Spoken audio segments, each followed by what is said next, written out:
Hello students, this is science के। आज के लेक्चर हम डिस्कस करेंगे फोर्थ कॉलिगेटिव प्रॉपर्टी जो रहेगा ऑस्मोटिक प्रेशर। तीन प्रॉपर्टी हम कंप्लीट कर चुके हैं, आज है नंबर 4 और वो रहेगा ऑस्मोटिक प्रेशर। ये बाकी तीन से थोड़ी सी डिफरेंट प्रॉपर्टी रहेगी। ऑस्मोटिक प्रेशर समझने से पहले हम एक प्रोसेस समझते हैं जो होता है ऑस्मोसिस। ऑस्मोसिस में क्या होता है कि लिक्विड का मूवमेंट देखा जाता है, लेकिन अगर यहाँ बात हम सॉल्यूशन की कर रहे हैं तो सॉल्यूशन में दो कंपोनेंट होते हैं, सोल्यूट और सॉल्वेंट। क्लियर? तो ऑस्मोसिस के अंदर सॉल्वेंट पार्टिकल मूव करते हैं lower concentration to higher concentration. और अगर वैसे देखा जाए तो एनवायरनमेंट का कोई भी मटेरियल है, चाहे वो एयर है चाहे वाटर है, वो हमेशा हायर कंसंट्रेशन से लोअर जाता है। लेकिन हमें ऑस्मोसिस में किसको देखना होता है? मूवमेंट ऑफ सॉल्वेंट पार्टिकल को देखना होता है। और एक कंडीशन है कि सॉल्वेंट पार्टिकल का मूवमेंट है वो थ्रू द एसपीएम होगा, यानी सेमी परमिएबल मेम्ब्रेन। और सेमी परमिएबल मेम्ब्रेन जो है वो सॉल्वेंट पार्टिकल को पास करती है, ना कि सोल्यूट पार्टिकल को। क्लियर? तो सबसे पहले हम प्रोसेस देखते हैं ऑस्मोसिस क्या होता है। क्लियर? तो सॉल्वेंट पार्टिकल्स का मूवमेंट होगा, कैसे डिफाइन करेंगे? It is the net movement of solvent particles from lower concentration to higher concentration through the SPM, यानी कि सेमी परमिएबल मेम्ब्रेन। ध्यान रहे, जो मूवमेंट है, जो पार्टिकल्स पास होंगे वो एक मेम्ब्रेन में से पास होंगे, और मेम्ब्रेन क्या रहेगा? सेमी परमिएबल, यानी कुछ ही सिलेक्टिव पार्टिकल उस मेम्ब्रेन से पास हो पाएंगे। ठीक है? तो ये जो होता है कि net movement of solvent particle from lower concentration to higher concentration. ठीक है? यहाँ पे हायर टू लोअर नहीं है, यहाँ पे क्या है? लोअर टू हायर कंसंट्रेशन है। क्लियर? और एक ध्यान रखना कि जो ऑस्मोसिस होता है ये एक स्पॉन्टेनियस प्रोसेस होता है। क्या होता है? स्पॉन्टेनियस प्रोसेस होता है। क्लियर? कंसंट्रेशन के अकॉर्डिंग ये अपने आप चलेगा। समझने के लिए क्या ले सकते हैं? फॉर एग्जांपल, अगर हम एक एग्जांपल लेते हैं समझाने के लिए, तो हमने एक सिस्टम लिया। क्लियर? और इसके अंदर हमने क्या किया? एक पार्टीशन लगा दिया, और ये पार्टीशन हमने सेमी परमिएबल मेम्ब्रेन लगाया है। इसकी वजह से सिस्टम में दो अलग अलग कंपार्टमेंट बन गए। तो ये हमने एसपीएम को शो कर दिया यहाँ पर, जिसमें से कुछ ही सिलेक्टिव पार्टिकल्स वो पास हो पाएंगे। और हमने फॉर एग्जांपल ये हमने मान लिया सॉल्यूशन फर्स्ट, और ये हमने ले लिया इसके अंदर सॉल्यूशन सेकंड। क्लियर? दो अलग अलग तरीके के लिक्विड ले लिए, और अज्यूम हम ये कर लेते हैं कि जो सॉल्यूशन फर्स्ट है उसका कंसंट्रेशन ज्यादा है किससे? सेकंड से। यानी कि इसका कंसंट्रेशन C1 माना, इसका C2 माना, और हमने अज्यूम क्या कर लिया कि C1 ग्रेटर देन C2। अब कंसंट्रेशन का मीनिंग क्या होता है? कंसंट्रेशन तो होता है amount of solute particle, amount of solute particle. और अगर हम यहाँ पे बात कंपैरिजन की कर रहे हैं तो सोचने लायक बात है कि अगर इसका कंसंट्रेशन ज्यादा है तो यहाँ पर सोल्यूट की अमाउंट भी ज्यादा है, इसका कंसंट्रेशन कम है, इसका मतलब फर्स्ट के कंपैरिजन में इसमें सोल्यूट कम है। अब सॉल्वेंट को ले लेते हैं, तो ये ऑस्मोसिस में सॉल्वेंट को रिप्रेजेंट करना है। तो सोल्यूट पार्टिकल्स अगर ज्यादा है तो कंपैरिजन के अकॉर्डिंग, इन दोनों में कंपैरिजन के अकॉर्डिंग सॉल्वेंट इससे कम मिलेगा और इसमें सॉल्वेंट पार्टिकल्स ज्यादा मिलेंगे। अपने कंपैरिजन के अकॉर्डिंग मैं लिख रहा हूं। ठीक है? अब देखिए, एसपीएम में सोल्यूट पार्टिकल पास नहीं होता उसके साइज की वजह से। ठीक है? साइज की वजह से सोल्यूट पार्टिकल पास नहीं होता। देखो, सी का फर्स्ट का कंसंट्रेशन ज्यादा है, इसका कंसंट्रेशन कम है, तो सोल्यूट कहाँ जाना चाहेगा, सोल्यूट जाना चाहेगा higher concentration to lower concentration. यानी कि ये मूवमेंट अगर मैं ब्लू लाइन से दिखा रहा हूँ कि किसका है, ये सोल्यूट का है, लेकिन एसपीएम इसको पास नहीं करता। ध्यान रखना, अगर सोल्यूट वेरी करता तो कहाँ करता, सोल्यूट जाता हाइयर टू लोअर कंसंट्रेशन, लेकिन एसपीएम में से सोल्यूट पास नहीं होता। अब कौन बच गया, अब बच गया जी सोलवेंट। तो ये हाइयर टू लोअर कंसंट्रेशन के अकॉर्डिंग जा रहा है। अब सोलवेंट इसके अंदर क्या है, फर्स्ट सॉल्यूशन में ये सोल्यूट का कंसंट्रेशन ज्यादा है कंपैरिजन के अकॉर्डिंग, तो इसमें सोलवेंट ज्यादा। सोलवेंट कहाँ पास होगा, सोलवेंट पास होगा lower concentration to higher concentration. तो सोलवेंट का मूवमेंट होगा जी lower to higher concentration, lower to higher concentration. और देखिए अगर ये सिस्टम है हमारा, तो इस पे ऑटोमेटिक एटमॉस्फेरिक प्रेशर लग रहा है, जिस पर भी ये ऑस्मोसिस है, ये स्पॉन्टेनियस प्रोसेस है। ठीक है, तो एटमॉस्फेरिक प्रेशर होने के बाद भी प्रोसेस चल रहा है। तो ध्यान रखना, lower concentration to higher concentration ये जाता है। क्लियर, ध्यान रखना। तो यहाँ पे नेट मूवमेंट जो है, यानी कि अगर मैं नेट मूवमेंट की बात करूं तो कहां से कहां है, वो सॉल्यूशन सेकंड से लेकर सॉल्यूशन फर्स्ट की तरफ है। क्लियर, तो ये है ऑस्मोसिस। अब हम बात करेंगे ऑस्मोटिक प्रेशर की। तो पहले इसको नोट कीजिए, ठीक है, फिर आगे बढ़ते हैं। Clear, okay. ध्यान रखना, सोल्यूट हमेशा जाता है higher concentration to lower concentration, लेकिन सॉल्वेंट जाएगा lower concentration to higher concentration. अच्छे से ध्यान रखना, कभी कंफ्यूज हो जाओ, सोल्यूट का सॉल्वेंट में लिख दो, सॉल्वेंट का सोल्यूट में लिख दो। तो जी ऑस्मोटिक प्रेशर, अब ऑस्मोटिक प्रेशर क्या होगा, मैंने अभी भी कहा कि ऑस्मोसिस एक स्पॉन्टेनियस प्रोसेस है जिसके ऊपर एटमॉस्फेरिक प्रेशर अप्लाई हो रहा है। क्लियर, अब हम क्या करते हैं, हम उस ऑस्मोसिस को रोकना चाहते हैं, यानी कि स्पॉन्टेनियस प्रोसेस हम स्टॉप करना चाहते हैं, तो हमें एटमॉस्फेरिक प्रेशर के साथ साथ कुछ एक्स्ट्रा प्रेशर और देना पड़ेगा। और उस एक्स्ट्रा प्रेशर की वजह से जो मूवमेंट हो रहा है सॉल्वेंट का, वो स्टॉप हो जाएगा। तो वो जो एक्स्ट्रा प्रेशर हमने डाला है, वो एक्स्ट्रा प्रेशर ही कहलाएगा ऑस्मोटिक प्रेशर। यानी कि अगर मुझे शॉर्ट में डिफाइन करना पड़े, शॉर्ट में डिफाइन करूं तो मैं क्या करूंगा, extra pressure which is stop the movement of solvent particles, which stop the movement of solvent particles। तो solvent particles का मूवमेंट रोक दे। ठीक है, कंसंट्रेशन वही लोअर टू हाइयर वो जा रहा था और वो रुक जाए। समझने के लिए हम सेम वैसा ही डायग्राम ले रहे हैं, लेकिन उसमें हम एक चेंज करेंगे, क्योंकि अब की बार हमें एक एक्स्ट्रा प्रेशर शो करना है, हमें एक्स्ट्रा प्रेशर दिखाना है। तो हम कुछ अलग तरीके का आपकी बार एक सिस्टम बनाएंगे जिसमें हम एक्स्ट्रा प्रेशर को रिप्रेजेंट करेंगे, और एक्स्ट्रा प्रेशर जो है वो पिस्टन के द्वारा लगाया जाएगा। तो सेम वही सिस्टम लिया, सेम हमने उसमें पार्टीशन डाला, दो अलग अलग तरीके के सॉल्यूशन हम लेंगे, उसमें हमने सिर्फ नंबरिंग किया था फर्स्ट और सेकंड। अब की बार हम रियल में नेम लेके चलेंगे कि फर्स्ट कौन सा है, सेकंड कौन सा है। ठीक है, तो पहले एक डायग्राम बनाते हैं।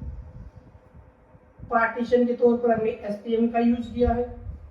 क्लियर, ये मैंने यहाँ पे पिस्टन को शो किया है एक्स्ट्रा, ये हमने किसको दिखाया, यहाँ पर पिस्टन को दिखा दिया। तो ये पिस्टन है, ठीक है, पिस्टन का प्रेशर भी है और प्लस में एटमॉस्फेरिक प्रेशर भी है, दोनों वही सॉल्यूशन हमने ले ली। ओके, दोनों सॉल्यूशन हमने शो कर दी। अब की बार हम इसमें नेम दे रहे हैं, जैसे सॉल्यूशन फर्स्ट है वो हमने ले लिया अब की बार सी वाटर, यहाँ पर हमने क्या ले लिया, सी वाटर हमने ले लिया, और यहाँ पर हमने क्या ले लिया, फ्रेश वाटर ले लिया। सी वाटर और फ्रेश वाटर हमने ये दो ले ली। अब आगे देखते हैं।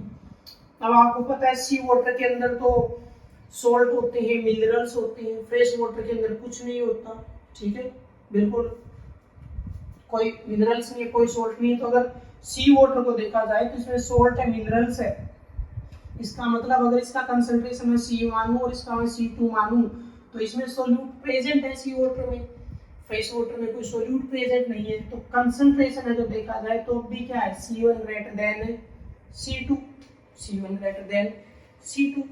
तो सी वाटर में सोल्यूट है, फ्रेश वाटर में सोल्यूट है नहीं, इसका मतलब फ्रेश वाटर सिर्फ एज ए सॉल्वेंट ही है। मैं इसको सिर्फ क्या लिख सकता हूँ कि इसके अंदर सोल्यूट तो है ही नहीं, सिर्फ सॉल्वेंट ही है ये तो इसका कंसंट्रेशन ज्यादा हो गया।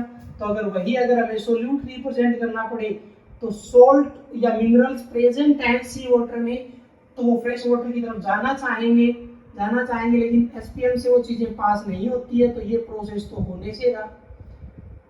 अब सी वाटर में सोल्ट और मिनरल्स यानी सोल्यूट प्रेजेंट है तो सॉल्वेंट की अमाउंट क्या हो जाएगी, कम हो जाएगी। तो सॉल्वेंट आएगा फ्रेश वाटर यानी कि सी वाटर की तरफ आएगा, तो ये मूवमेंट किसका होगा, सॉल्वेंट का होगा। कहां से, फ्रेश वाटर से सी वाटर की तरफ। अब ये चल रहा है, लेकिन अब की बार हमने एक्स्ट्रा प्रेशर डाला है, ठीक है। तो अब की बार हमारे पास जो प्रेशर है वो प्रेशर किसका है, पिस्टन का प्रेशर, और इसको मैं मान लेता हूँ पाई, क्या मान लेता हूँ पाई, और प्लस में एटीएम यानी कि एटमॉस्फेरिक प्रेशर है। तो ये तो पहले भी था, तो इसको हम सिर्फ साथ लिख रहे हैं। मेन रोल अब की बार किसका है, पिस्टन के प्रेशर का, और ये पिस्टन का प्रेशर ही क्या कहलाएगा, एक्स्ट्रा प्रेशर। क्या कहलाएगा, एक्स्ट्रा प्रेशर। अब जैसे जैसे हम पिस्टन को बढ़ाना शुरू करेंगे, जैसे जैसे हम पिस्टन को दबाना शुरू करेंगे तो ये तो सारा प्रेशर होगा पिस्टन का, ये किसकी तरफ लगेगा, ये सी वाटर पे जाएगा सबसे पहले, ठीक है। सी वाटर यानी कि सॉल्यूशन साइड। सॉल्यूशन क्यों बोला, क्योंकि सी वाटर में सोल्यूट भी है और सॉल्वेंट भी है। ये सिर्फ हमने क्या मान लिया, सॉल्वेंट मान लिया। तो एक्स्ट्रा प्रेशर अप्लाइड होगा सी वाटर की साइड, और जब प्रेशर अप्लाई होगा तो जो आने वाला सॉल्वेंट है फ्रेश वाटर से सी वाटर की तरफ वो स्टॉप हो जाएगा, यानी कि मूवमेंट है वो सॉल्वेंट का रुक जाएगा। तो अभी जो मूवमेंट हो रही है, जो फाइनल का मूवमेंट है वो कहां पर है, वो है सी वाटर से, सॉरी फ्रेश वाटर से वो किसकी तरफ है, सी वाटर की तरफ है। क्लियर। और अब अगर मैं इसको पर्टिकुलर डिफाइन करूं, पर्टिकुलर अगर मैं इसका डेफिनेशन लिखूं तो क्या होगा, the net movement of solvent particles is stopped by applying the extra pressure pi on solution side. The net movement of solvent particle is stopped by applying the extra pressure pi on solution side. Solution मतलब कौन सी side, जहां पे हमने सी water ले रखा है। This pressure pi called osmotic pressure, इसको क्या बोला जाएगा, ओस्मोटिक प्रेशर बोला जाएगा। क्लियर।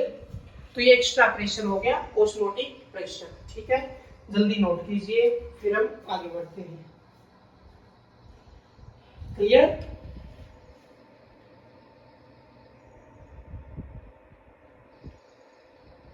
ठीक है जी। अब आता है कि हम इसको कैलकुलेट कैसे करेंगे, एक्स्ट्रा प्रेशर कितना होगा। एक्स्ट्रा प्रेशर पाई जो हम लगा रहे हैं वो कितना लगेगा, अगर हमें वो निकालना पड़े तो उसका वैल्यू डिपेंड करेगा कि कंसंट्रेशन कितना है सॉल्यूशन का और टेम्परेचर, यानी कि osmotic pressure depends on molar concentration and temperature. तो हम क्या लिखेंगे, osmotic pressure depends on molar concentration and temperature, और ये दोनों के डायरेक्टली प्रोपोर्शनल होते हैं कि pi directly proportional to temperature, pi directly proportional to concentration. और ध्यान रखना कंसंट्रेशन को हम मोलैरिटी की टर्म्स में भी ले सकते हैं। किसमें ले सकते हैं? मोलैरिटी यानी कि कैपिटल एम। चलिए तो दोनों को कंबाइन कीजिए, डायरेक्टली प्रोपोर्शनल टू सीटी, प्रोपोर्शनलिटी हटाया तो आर आ गया, सॉल्यूशन कांस्टेंट सीटी, एक तो आ गया ये रिलेशन। अब कंसंट्रेशन क्या ले सकते हैं? एम ले सकते हैं, तो मैं सी को रिप्लेस कर रहा हूं तो मेरे पास आ जाएगा एम आर टी। तो ये आ गया जी सेकेंड। तो pi is equal to M R T. तो पाई हो गया ऑस्मोटिक प्रेशर, एम हो गया कंसंट्रेशन, आर हो गया सॉल्यूशन कांस्टेंट और टी हो गया टेम्परेचर।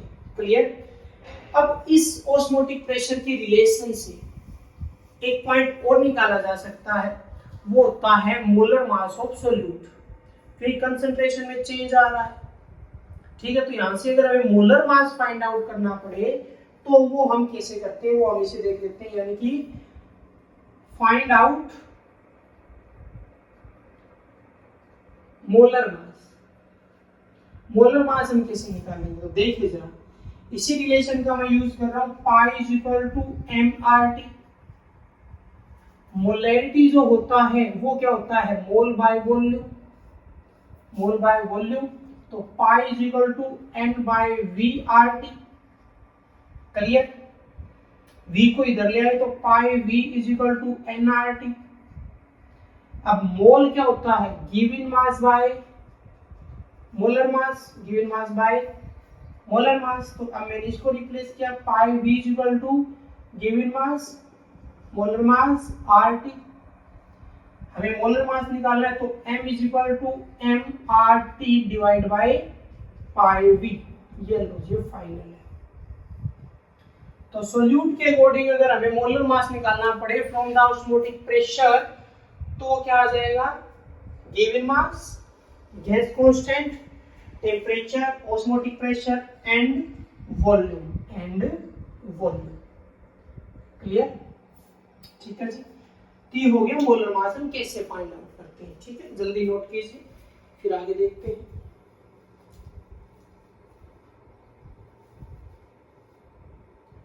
ओके,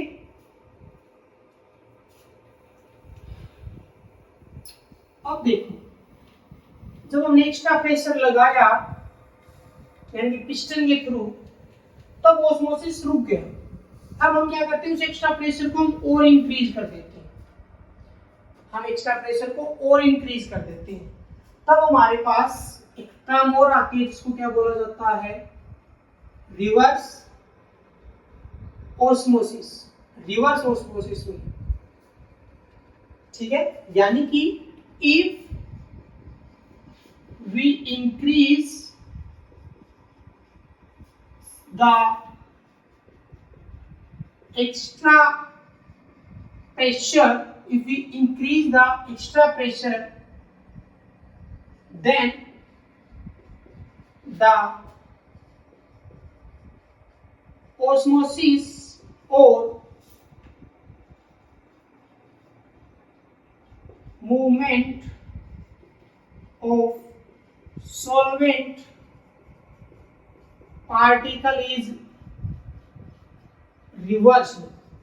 अगर देखो एक्स्ट्रा लगाया ताकि ऑस्मोसिस रुक जाए, अब उस एक्स्ट्रा प्रेशर को वेव ने और इंक्रीज कर दिया, हमने उस प्रेशर को बढ़ा दिया, पाई हमने इंक्रीज कर दिया, हमने ये पाई का जो वैल्यू है ये क्या कर दिया? इंक्रीज कर दिया। तो जो ऑस्मोसिस है, जो स्पॉन्टेनियस था, यानी कि जो मूवमेंट ऑफ सॉल्वेंट पार्टिकल था वो रिवर्स हो जाता है, वो उल्टा हो जाता है। उल्टा मतलब क्या? पहले उसकी डायरेक्शन क्या थी? पहले जो डायरेक्शन क्या थी? Lower concentration to higher concentration, और ये स्पॉन्टेनियस था। ये क्या था? स्पॉन्टेनियस।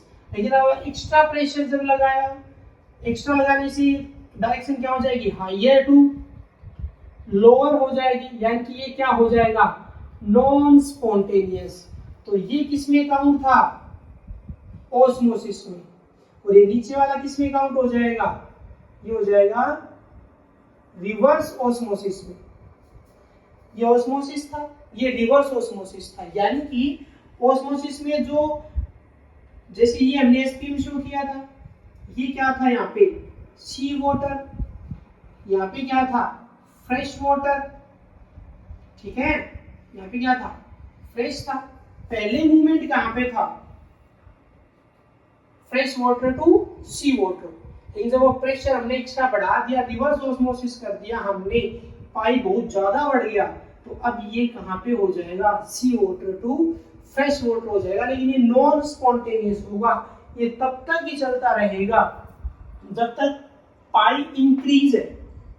जैसे जितना आपने इंक्रीज किया, जैसे आपने ये हटा दिया, ठीक है, तो प्रोसेस फिर से रुकेगा, और हमने पाई भी अगर हटा दिया तो वापिस से फ्रेश वाटर से सी वाटर की तरफ। तो इसको बोला जाता है रिवर्स ऑस्मोसिस, जब प्रेशर और ज्यादा बढ़ा दिया जाए सॉल्यूशन साइड, यानी कि जहाँ पे कंसंट्रेशन ज्यादा है उस सॉल्यूशन का अगर हम प्रेशर बढ़ा देते हैं तब ऑस्मोसिस रिवर्स हो जाता है। क्लियर? ओके जी। अब हम देखते हैं टाइप ऑफ ऑस्मोसिस। क्या देखते हैं? Type of osmosis. Type of osmosis, type of osmosis में दो आते हैं। एक तो होता है एक्सो ऑस्मोसिस और एक होता है एंडो ऑस्मोसिस। एक्सो ऑस्मोसिस में क्या होगा कि हम ऑस्मोसिस एसपीएम से कर रहे हैं, सॉलिड पार्टिकल एसपीएम में से पास हो रहे हैं, ठीक है। तो एक्सो का जो मीनिंग है, वो एक्सो का मीनिंग क्या होता है? आउटसाइड। ऑस्मोसिस के अकॉर्डिंग हम एक्सो को क्या मान रहे हैं? आउटसाइड मान रहे हैं। यानी कि जब एसपीएम अलाउ कर देता है सॉल्वेंट पार्टिकल्स को बाहर आने के लिए, यानी कि when SPM permits the solvent particle to comes outside through SPM। यानी कि जब सॉल्वेंट पार्टिकल एसपीएम में से होते हुए बाहर आ जाते हैं तो एक्सोऑस्मोसिस होता है। एग्जांपल के तौर पर अगर हमारे पास एग है विदाउट कवर, हमारे पास क्या है? एग है विदाउट कवर, और किसने रखा है? इन NaCl सॉल्यूशन। किसमें रखा है? NaCl में। अब देख लो, एक तो एग और एक NaCl सॉल्यूशन है, तो कंसंट्रेशन में डिफरेंस है। अब डिफरेंस है तो देख लो, आप सॉल्वेंट पार्टिकल्स वो बाहर आएंगे, कहां से आएंगे? एग से आएंगे, क्योंकि यहाँ पे कंसंट्रेशन क्या है? NaCl का कंसंट्रेशन क्या है? ज्यादा है। इसका मतलब थोड़ी देर के बाद जब ऑस्मोसिस हो जाएगा तो एग हो जाएगा श्रिंक। क्या हो जाएगा? श्रिंक, यानी कि साइज क्या हो जाएगा?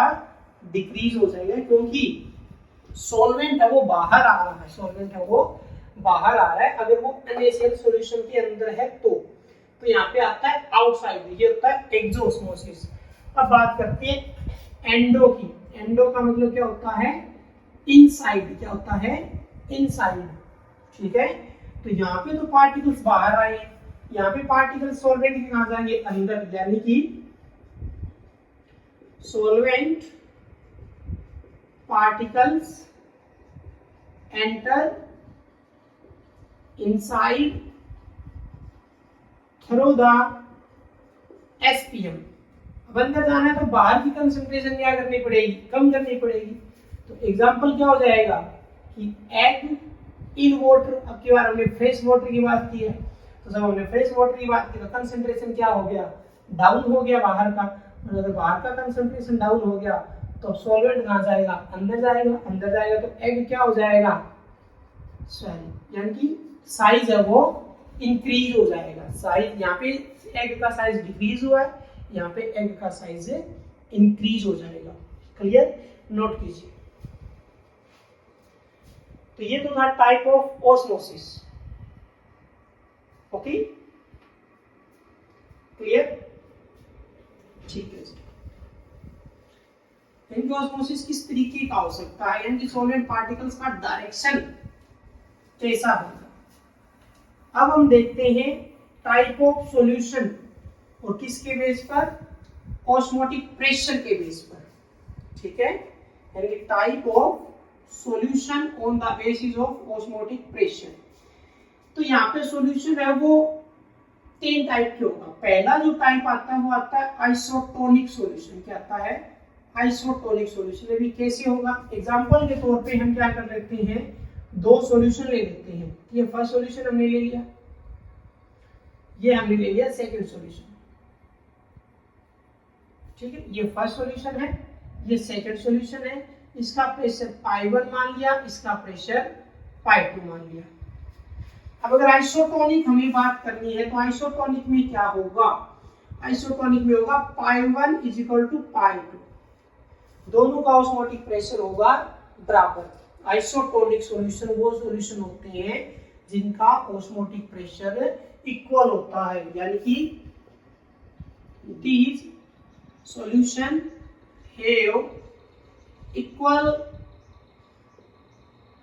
osmotic pressure। क्लियर? ओके। अब बात करते हैं सेकंड की। सेकंड होता है हाइपोटोनिक सॉल्यूशन। हाइपोटोनिक सॉल्यूशन, अब इसमें चेंज करना पड़ेगा। यहां पे क्या होगा? π1 नॉट इक्वल टू π2, इक्वल नहीं होगा, ठीक है, इक्वल नहीं होगा। तो यहाँ पे देखो थोड़ा अलग तरीके से समझते हैं। इक्वल हो गया तो आइसोटोनिक बन गया। अगर हम एक कंडीशन और ले लें, इफ π1 नॉट इक्वल टू π2, दोनों इक्वल नहीं है, तो 2 केस बनेंगे। पहला केस क्या बनेगा? π1 लेस देन π2, और सेकंड केस क्या बनेगा? π1 ग्रेटर देन π2। 2 बनेगा, 2 केसेस बन गए। अब इसमें अगर हम हाइपोटोनिक की बात करें तो हमारे पास ये फर्स्ट कंडीशन आएगी। हाइपोटोनिक में π1 लेस देन क्या होगा? π2। अब समझने लायक बात है कि ये सॉल्यूशन हमारा फर्स्ट था, ये सॉल्यूशन हमारा सेकंड है। इसका ऑस्मोटिक प्रेशर π1 जो कि लेस है, और इसका ऑस्मोटिक प्रेशर π2 जो कि मोर है। अब सोचिए इसका ऑस्मोटिक प्रेशर π1 कम है, यानी कि एक्स्ट्रा प्रेशर कम लगाना पड़ा सॉल्वेंट को रोकने के लिए। इसका मतलब कंसंट्रेशन में डिफरेंस भी क्या रहा होगा? कम रहा होगा। कंसंट्रेशन में डिफरेंस भी कम रहा होगा। और अगर इसकी मैं कंसंट्रेशन को क्या मान लूं? C1 मान लूं।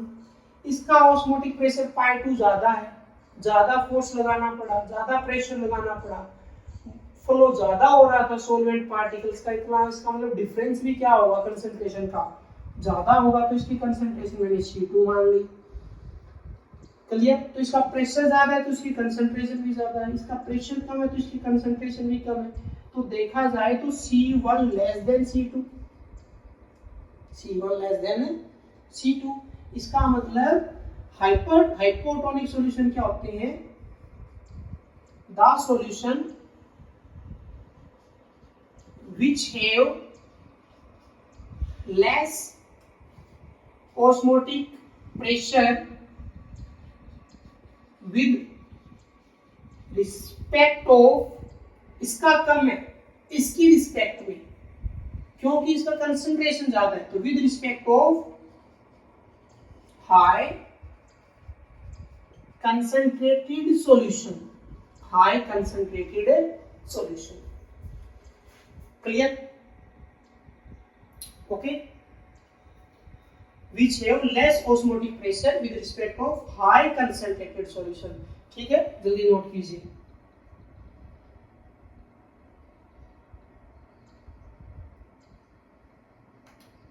ओके, अब हम समझते हैं हाइपरटोनिक। नेक्स्ट, अब देखो ये अगर हुआ सेकंड टाइप हुआ तो क्या आएगा? यहां पर आएगा हाइपरटोनिक। क्या आएगा? Hypertonic solution. क्लियर? ये कंसंट्रेशन हमने सिर्फ समझाने के लिए यूज किया है। हाइपरटोनिक सॉल्यूशन में क्या होगा? अब ये ज्यादा है। The solution which have more which have more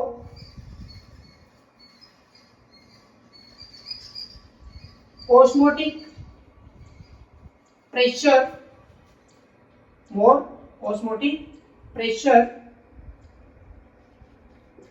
with respect of less concentrated solution. Clear? Okay, देखो हाइपोटोनिक में क्या था, दो केस माने थे, नॉट इक्वल है तो या तो ग्रेटर देन है या लेस देन है, या हम इक्वल हटा भी सकते हैं। देखो एक से भी हमारा काम चल जाएगा। कैसे चलेगा? पाई 1 कम है, पाई 2 ज्यादा है, तो जिसका प्रेशर कम है पाई 1, ये पहले सॉल्यूशन का प्रेशर माना है हमने।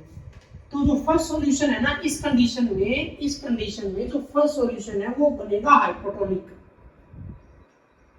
किसकी रिस्पेक्ट में? पाई 2 की रिस्पेक्ट में, क्योंकि उसकी कंसंट्रेशन ज्यादा है। क्लियर? इसमें क्योंकि हम यहाँ पे कंसंट्रेशन में बता रहे, तो हम इसको हटा ही देते हैं, हम इसी से समझ लेते हैं। तो ये जो सॉल्यूशन है, ये केस बन गया किसका? हाइपोटोनिक का। अब इसको समझो, इसका प्रेशर ज्यादा है, सेकंड सॉल्यूशन बन जाएगा हाइपरटोनिक। सेकंड क्या बन जाएगा? हाइपरटोनिक। किसके रिस्पेक्ट में? फर्स्ट की रिस्पेक्ट में, क्योंकि फर्स्ट का कंसंट्रेशन क्या है? कम है, C1 लेस देन C2। अब मैंने सेकंड को इसलिए हटा दिया क्योंकि हमने यहाँ पे कंसंट्रेशन के अकॉर्डिंग समझा, क्योंकि लास्ट लाइन आपको कंफ्यूज कर सकती है with respect of high concentrated solution या with respect of less concentrated solution. तो हम सेकंड केस को हटा के एक से ही समझ लिया कि जो जिसका प्रेशर कम है वो हाइपोटोनिक, जिसका प्रेशर ज्यादा है वो हाइपोटोनिक। क्लियर? तो ये तो था हमारा last qualitative property, osmotic pressure. ये होता है कंप्लीट। मिलते हैं नेक्स्ट लेक्चर में।